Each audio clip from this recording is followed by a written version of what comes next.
प्यारे बच्चों, सुप्रभात। मैं सोनकरण सिंह पुनः आप लोगों के सामने ऑनलाइन क्लास या वीडियो क्लास लेकर उपस्थित हुआ हूं। प्यारे बच्चों, देखिए, वीडियो में कई वीडियो आपको भेजा भी गया है, उसमें आप लोग सभी तरीके से अध्ययन कराया भी गया है, आप लोग देख भी रहे हैं। जैसा कि प्यारे बच्चों, अब हम लोग ब्लड सर्कुलेशन का अगर देखा जाए तो अब लास्ट इसमें है। उसके बाद आपको मल्टीपल एलिस भी बता दिया जाएगा। उसके बाद फिर जो शेष इसमें भाग में बचा है, जैसे आप कह सकते हैं मनुष्य में लिंग का निर्धारण, मधुमक्खियों में लिंग का निर्धारण या पक्षियों में लिंग का निर्धारण। उसके बाद एक्स संलग्न, वाई संलग्न और एक्स वाई संलग्न और सिंड्रोम संबंधित जो भी तथ्य इसमें बाकी हैं वो आपको बता दिया जाएगा। तब तक के प्यारे बच्चों, हम लोग अध्ययन में जो आज का वीडियो लेकर उपस्थित हुए हैं वो मेरा है रुधिर वर्ग का निर्धारण। इसे हम लोग इंग्लिश में बोलते हैं डिटर्मिनेशन ऑफ ब्लड ग्रुप, रुधिर वर्ग का निर्धारण। तो देखिए प्यारे बच्चों, रुधिर वर्ग का निर्धारण क्या होता है, जिससे कोई भी डॉक्टर परीक्षण करके आपको रक्त का ग्रुप सिद्ध कर देता है कि ए है कि बी है कि ए बी है कि ओ है। ये डॉक्टर कुछ ऐसे रोधी सीरम को मिला करके आपका रुधिर वर्ग का परीक्षण कर देता है। तो वही चीज़ आज हम लोग समझेंगे, कैसे निर्धारण किया जाता है या कैसे आपका ग्रुप का निर्धारण हो जाता है। तो देखिए प्यारे बच्चों, रुधिर वर्ग का निर्धारण क्या है, इसमें लिखा गया, इस बोर्ड में लिखा हुआ है, साफ साफ स्पष्ट दिख ही रहा है कि रुधिर वर्ग का निर्धारण रोधी सीरम ए तथा रोधी सीरम बी, देख रहे हैं, रोधी सीरम ए और रोधी सीरम बी द्वारा किया जाता है। अतः ये दोनों रोधी सीरम, कौन, ए और बी, ये दोनों रोधी सीरम प्लाज्मा के अंश होते हैं। किसके अंश होते हैं? प्लाज्मा के। इसका मतलब है कि आपको क्लियर हो गया कि प्लाज्मा में रक्त प्रोटीन्स पाई जाती है, जिसे हम लोग ब्लड प्रोटीन्स कहते हैं, और वह दो रूपों में बनती है, अर्थात एंटीबॉडी स्मॉल ए और एंटीबॉडी स्मॉल बी के रूप में। और जो एंटीजन होता है यह भी दो प्रकार का बनता है, एंटीजन ए और एंटीजन बी, जो आरबीसी की सेल मेम्ब्रेन्स पे पाए जाते हैं या उपस्थित होते हैं। इसलिए हम आप कह सकते हैं कि रक्त में दो प्रकार की प्रोटीन्स होती है, एक एंटीजन्स और एक एंटीबॉडीज। तो क्लियर हो गया प्यारे बच्चों। तो आपको यहाँ फिर से देख लें एक बार, जबकि रोधी सीरम ए और रोधी सीरम बी ये दोनों किसके अंश होते हैं? प्लाज्मा के अंश होते हैं या प्लाज्मा में पाए जाते हैं। अर्थात रोधी सीरम ए को, यानी रोधी सीरम ए को एंटीबॉडीज ए तथा रोधी सीरम बी को एंटीबॉडीज बी मान लेते हैं। तो आप कह सकते हैं कि रोधी सीरम ए को प्रतिरक्षी ए और रोधी सीरम बी को प्रतिरक्षी बी मानते हैं। तो इसमें आगे दर्शाया गया कि विभिन्न प्रकार के, यानी भिन्न भिन्न प्रकार। तो आप समझ गए भिन्न भिन्न है क्या। सबसे पहले जैसे ए देखा जाए, फिर बी, फिर ए बी, फिर ओ, यानी कुल मिलाकर 4 प्रकार के होते हैं रुधिर वर्ग। तो आप कहेंगे विभिन्न प्रकार के रुधिर वर्गों में, यानी विभिन्न प्रकार के रुधिर वर्गों में रोधी सीरमों के आधार पर, रोधी सीरमों के आधार पर रुधिर की जमने एवं न जमने की तालिका ज्ञात की जाती है, या इसकी जो तालिका या जो सूची है वह निम्न प्रकार है या क्रमबद्ध है। तो देखिए प्यारे बच्चों, किस प्रकार क्रमबद्ध है, इसको आप ध्यानपूर्वक देख लें। जैसा कि यहाँ पे बताया गया, तालिका के माध्यम से या एक टेबल के माध्यम से। तो सबसे पहले आपको क्लियर होना चाहिए कि रुधिर वर्ग कितने प्रकार होते हैं, तो आपको ये क्लियर है। अब यहाँ पे हम लोग रुधिर वर्ग नहीं बताएंगे, क्योंकि हम लोगों को रुधिर वर्ग ज्ञात करना है, किसका कौन सा रुधिर वर्ग होगा।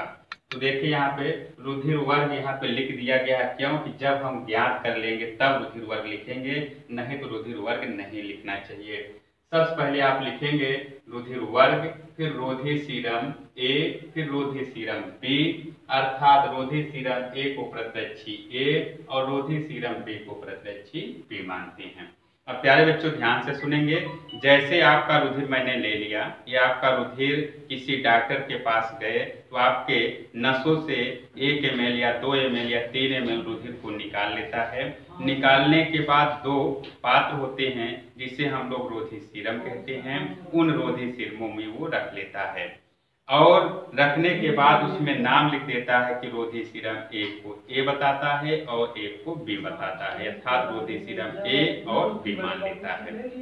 फिर प्यारे बच्चों, रोधी सीरम ए में कुछ बूंदे रक्त प्रोटीन अर्थात आप कह सकते हैं प्रतिरक्षी ए मिलाता है और कुछ समय तक रुधिर का परीक्षण करता है और परीक्षण करने के बाद उस रोधी सीरम ए को रख देता है।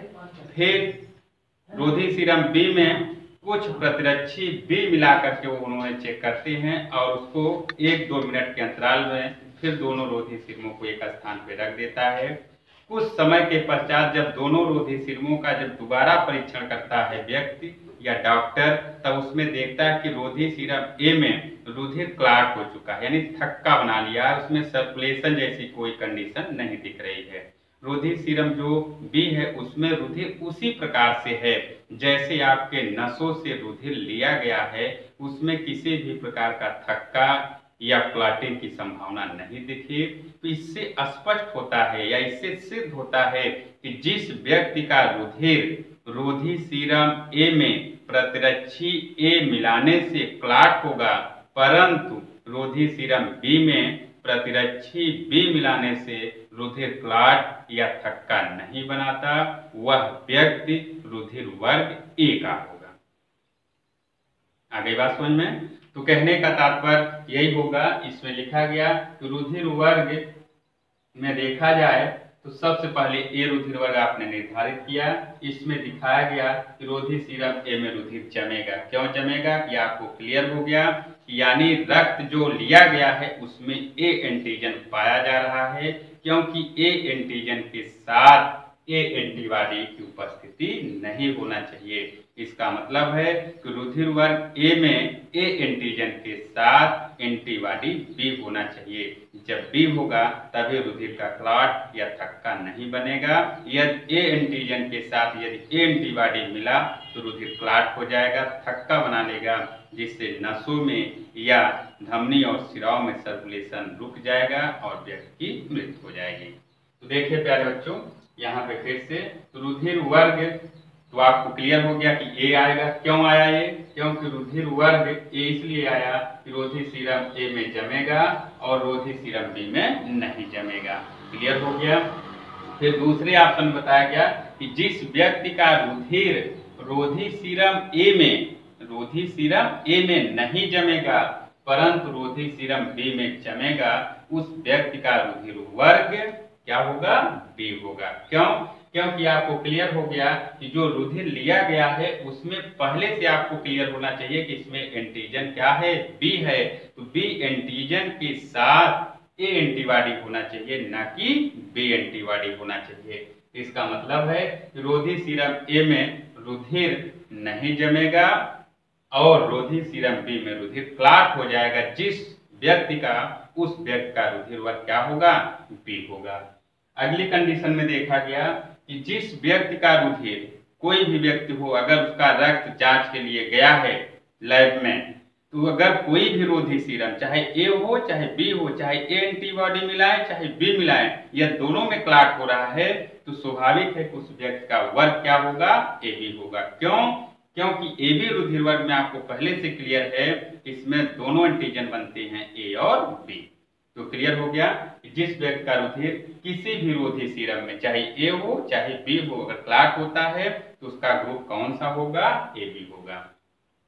ओ में देखा गया प्यारे बच्चों, इसमें कोई जानने की जरूरत नहीं है। अब वो कैसे आया ये ध्यान से देखेंगे। अब जैसे रक्त लेकर के किसी दूसरे पर्सन का चेक किया गया, उसमें चाहे ए एंटीबॉडी मिला दिया जाए चाहे बी एंटीबॉडी मिला दिया जाए। अब दोनों एंटीबॉडी का क्रमानुसार परीक्षण किया गया, फिर देखा गया किसी भी रोधी सीरम में, जो भी रोधी सीरम लिया गया जिसमें ब्लड रखा गया, उसमें कोई भी ऐसी कंडीशन नहीं उत्पन्न होती है जिससे ब्लड क्लॉट हो गया हो, थक्का बन गया हो। इससे क्लियर हो रहा है कि ऐसे रक्त में, यानी जो उसमें क्लॉट नहीं हुआ, ऐसे रक्त में कोई भी एंटीबॉडी मिलाया जाए चाहे ए चाहे बी तो क्लॉट नहीं हो पा रहा। तो इसका मतलब है कि उसके रक्त में किसी भी एंटीजन का जन्म नहीं है, किसी भी एंटीजन का विकास या जन्म नहीं है, इसलिए किसी भी रोधी सीरम में क्लॉट नहीं होता। इसलिए उस व्यक्ति का रक्त वर्ग ओ होगा। क्या होगा? ओ होगा। तो प्यारे बच्चों देखिए, ये जहां तक है इस टेबल के माध्यम से आपको ये सिस्टम समझ में आ गया होगा, या ये तथ्य आपको बताया गया, अच्छे तरीके से आपके समझ में आया होगा। इसका परिणाम थोड़ा सा देख लें, आप अपने से और परिणाम लिख लेंगे। ये लिखा गया है रुधिर वर्ग के निर्धारण के लिए, यानी रुधिर के परीक्षण के लिए जो इसका परीक्षण आया है वह निम्न प्रकार है। जैसे यहाँ पे लिखा गया है, जिस व्यक्ति का रुधिर, देख रहे हैं, जिस व्यक्ति का रुधिर रोधी सीरम ए में जमेगा किंतु रोधी सीरम बी में नहीं जमेगा, उस व्यक्ति का रुधिर वर्ग क्या होगा? ए होगा। अब यहाँ से क्लियर होगा, इसी को आप दूसरे भाव में भी लिख सकते हैं कि जिस व्यक्ति का रुधिर रोधी सीरम ए में प्रतिरक्षी ए मिलाने से यदि जमता है, परंतु रोधी सीरम बी में प्रतिरक्षी बी मिलाने से रुधिर नहीं जमता या नहीं थक्का बनाता, उस व्यक्ति का रुधिर वर्ग ए होगा। अगला पॉइंट आप लिख सकते हैं कि जिस व्यक्ति का रुधिर ए रोधी सीरम में नहीं जमेगा और बी रोधी सीरम में जम जाएगा, उस व्यक्ति का रुधिर वर्ग बी होगा। जिस व्यक्ति का रुधिर, अगले पॉइंट में, जिस व्यक्ति का रुधिर किसी भी रोधी सीरम में कोई भी प्रतिरक्षी मिलाने से यदि रुधिर क्लॉट हो रहा है, थक्का बना रहा है, तो उस व्यक्ति का रुधिर वर्ग ए बी होगा। अगले पॉइंट में, जिस व्यक्ति का रुधिर किसी भी रोधी सीरम में कोई भी प्रतिरक्षी मिलाने से रुधिर का थक्का या क्लॉट नहीं बनता, उस व्यक्ति का रुधिर वर्ग ओ होगा। तो देखिए प्यारे बच्चों, ये परिणाम से आपको क्लियर हो गया। फिर अगले वीडियो में हम लोग उपस्थित होंगे। वीडियो को ध्यानपूर्वक देखें, अध्ययन करें, सुने और अपने कॉपियों में जहां भी हो नोट करें। तब तक के लिए प्यारे बच्चों धन्यवाद। पुनः हम लोग अगले वीडियो में उपस्थित होंगे।